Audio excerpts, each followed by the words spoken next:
I'm getting people coming to me as often as they can. They've seen me on the stage, as it were. I think they're quite enamoured of the whole rock star music business thing, and they're like, no. I go, there are teachers near you. You know, you can phone any teacher, and they'll all be great. No, I really want to come and see you. Oh, okay.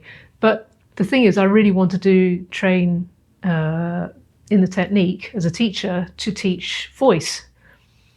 And the more I looked into vocal coaching, the more I realised that the technique was the only way forward. And I know that there are teachers who say they'll do the technique first and then they'll look at the voice.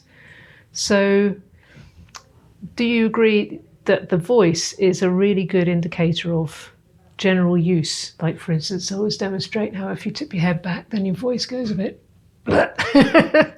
Well, it's no accident that's how FM came to the whole thing anyway. Of course. Wasn't it? Yes. Because he was getting hoarse and all the rest of it. And as I always tell people, he,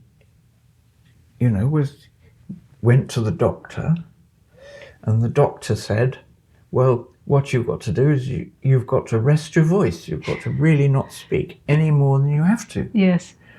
Before your next gig. Yeah. And so Alexander took that very seriously. He hardly spoke for however many weeks it was. Yes. And then the day arrived when he had to do his next gig, all that sort of recitation stuff in that old style, dramatic style, no microphones or anything. And within a few minutes of being on stage, the hoarseness, the almost losing his voice was back just as bad as it had been. Yeah. So next day he goes back to the doctor and he said, well, I did what you advised and I didn't use my voice. Yeah. But when it came to using it, it was as bad as ever. And then he said, is it not fair to conclude that there is something I do when I use my voice which conflicts with its proper functioning? And the doctor said that he supposed so. And FM said, well, can you tell me what that is? And of course the doctor couldn't. No. So FM said, well, I'll go and find out for myself. Yeah. So he spends the next 8 years or so in front of the mirrors. Wow. Gradually getting more skillful in his observation and understanding what it is he after, with lots of frustrating dead ends and realizing, if he really looks candidly at the mirror, no, that's not working what I thought I had to do. Yeah. And so the technique was born when he asked that question to the doctor. Thank so goodness. Yes, the voice is, one could speculate, as others have, would the technique have happened? Yes. Without Alexander's voice problem. And the voice is such an emotional thing. That's why it's, instruments take great, what my new friend Robert calls calisthenics, calisthenic ability. Yeah. But the voice is that there's nothing between you and the audience, is there? So you've got your I don't know, well, you're affected with emotions or your conditional state when you're playing, but with the voice, it's much more raw. Yes. And naked, isn't it? Yes. You and the audience. Yes. So, yes, you haven't even got a violin to hide behind. No. It's just to pick up on that point that you made about, well, it's so raw emotionally, the voice. And I think it's quite important to understand that Alexander was very aware of that part of it. So if you read Marjorie Barlow's accounts of her long relationship with Alexander, who was her uncle, of course. And she started having lessons when she was 18, I think, 17 or 18. Yeah. And she is quite categorical about the fact that Alexander would recommend to you, would encourage you to consider what was going on when you were emotionally, whatever, upset, disturbed, and to use your inhibition and direction in those kind of circumstances.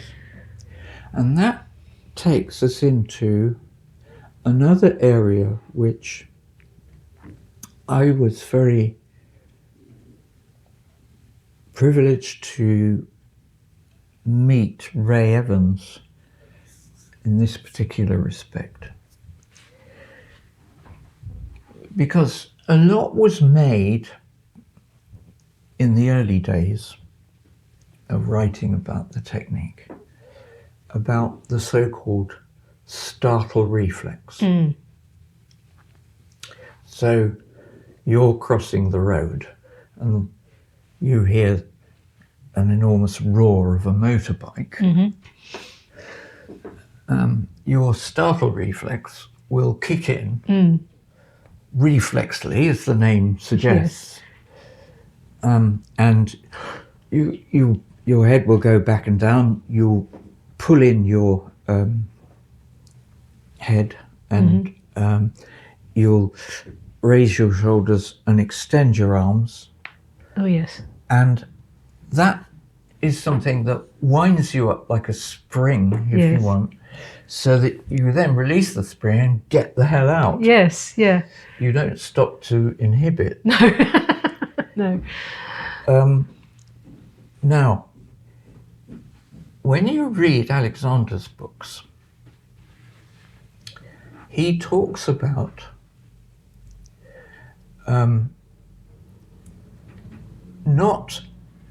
he talks about fear reflexes in the plural. Now, why does he do that?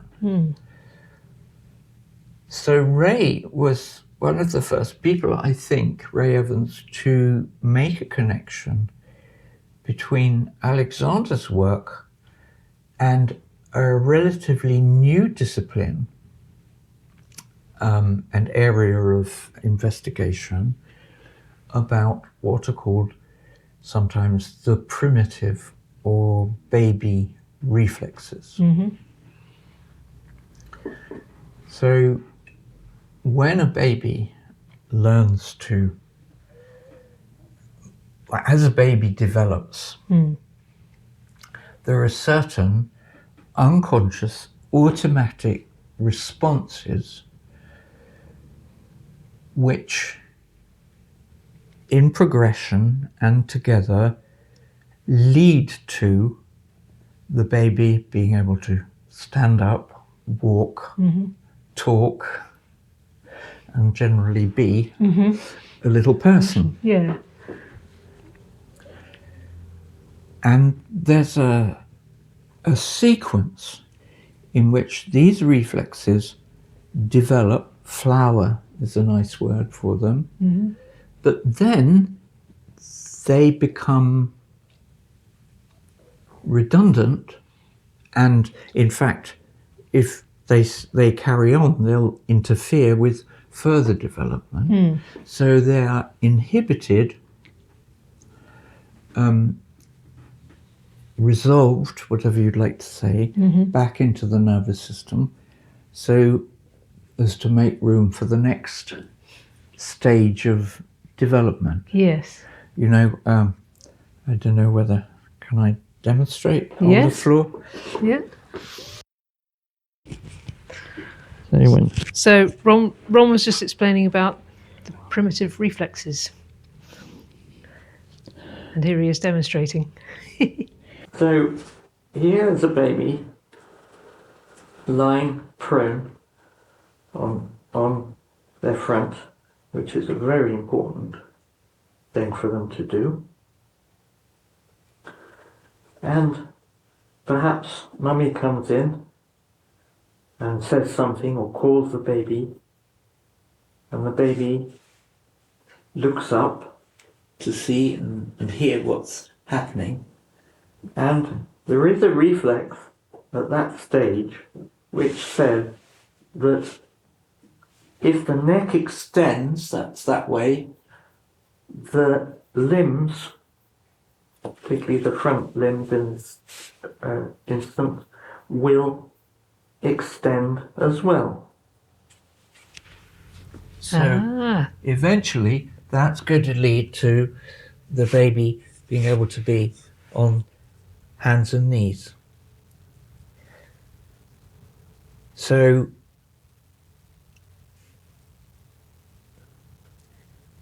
that reflex has to eventually, because there will come a time when, in order for further developments to take place, it will get in the way. So it has to be absorbed or integrated, people sometimes say, into the nervous system so that further development can take place. That's a kind of a little bit of a oversimplified mashup of the ideas, and there is a sequence of these reflexes. One of the most important of which is something called the Morrow reflex, which is a fear reflex, which is not the same as the startle reflex that everybody used to go on about. Right. Because instead of this, the Morrow reflex is this. Extension of the limbs, pulling back of the head, the eyes dilate, the breath is sucked in. Right. And that's a danger avoidance mechanism. It's tested for when a baby is born, because it's there right at the beginning. The other baby reflexes may develop later. Now, what can happen is that reflexes, one or the other or more, are not integrated. They're not, so to speak, inhibited, and lurk around. Right. When you see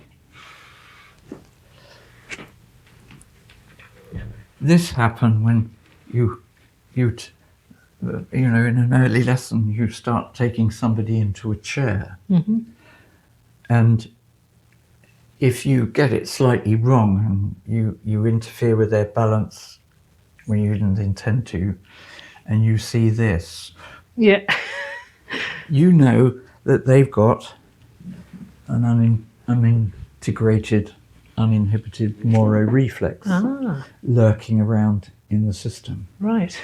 There may be also reflexes involving legs and arms. I know that I've got a problem with there's something called asymmetrical tonic neck reflex and symmetrical tonic neck reflexes, which make your limbs do things you didn't want them to do. Right. One of the most important things for a baby to do to develop well in these areas is to crawl, or creep, sometimes people say. Odd word. So when I was a baby, I didn't crawl. I, as people usually say, bottom shuffled. Oh yes, yeah. Yeah, I can still do it, but I'll spare you the demonstration. And when I did that, my right leg would always be extended and my left leg would be flexed, and then I would shuffle along like this. Yeah. Yeah. Now, I still know that there is a difference between those two legs. Right. And I'm not sure that that kind of problem can be resolved by conscious inhibition completely. It helps. And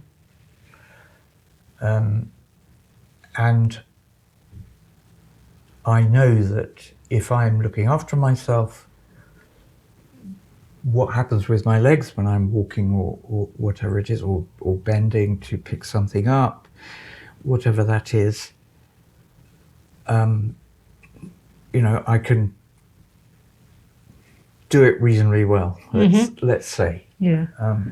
As you get older, you really begin to realize how important inhibition direction is to keep you mobile and all the rest of it, and active and so on. But there's something that sticks there in the system. Interesting. Yeah. So it was Ray Evans who not only discovered about this new kind of area of the primitive reflexes, but actually went and did a training at a place in Chester where these ideas were being researched and developed. And there is a wonderful book which I recommend to anybody called The Well-Balanced Child by Sally Goddard, which goes into all this stuff. Yes, yeah. So it was Ray did that training, and he gave me the full diagnostic test on my reflexes, and came up with this retained asymmetrical tonic reflex and a couple of other things. And there are sort of very slow movement procedures which they do, and other things, therapeutic devices that they have to try to resolve these or help to resolve. And I did all of those, and it did make a difference. And yet, I know that there's still something in there.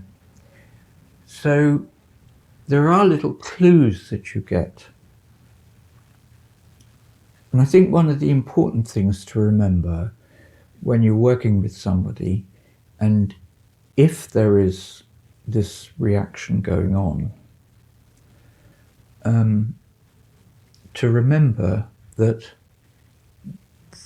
that reaction is entirely subconscious.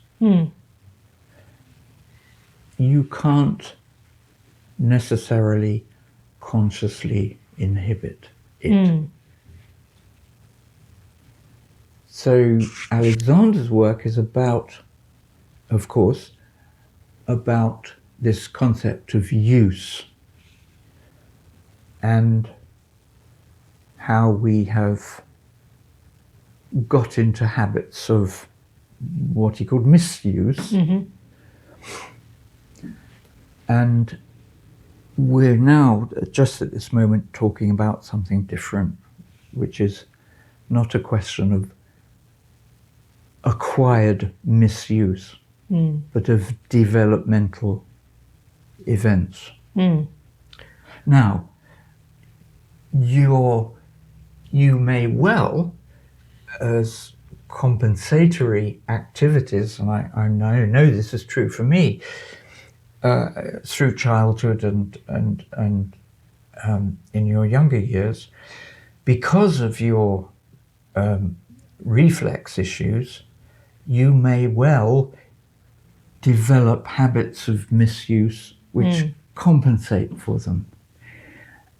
And those habits are something you can work with Yes. to minimize the unwanted effects of unintegrated reflexes. But the important thing for anyone to recognize, particularly I think for a teacher to recognize, is that if there's something like that going on, you've got to be very careful in your own mind, and certainly in your communication, not to imply any sense of criticism, Yeah. or you're not doing it right, you're not inhibiting, Yeah. you're not giving your directions and all the rest of it. Yeah. It's entirely subconscious. Yeah. Yeah. And those things have to be left to, and see how it goes, see how the Alexander process can maybe help with that.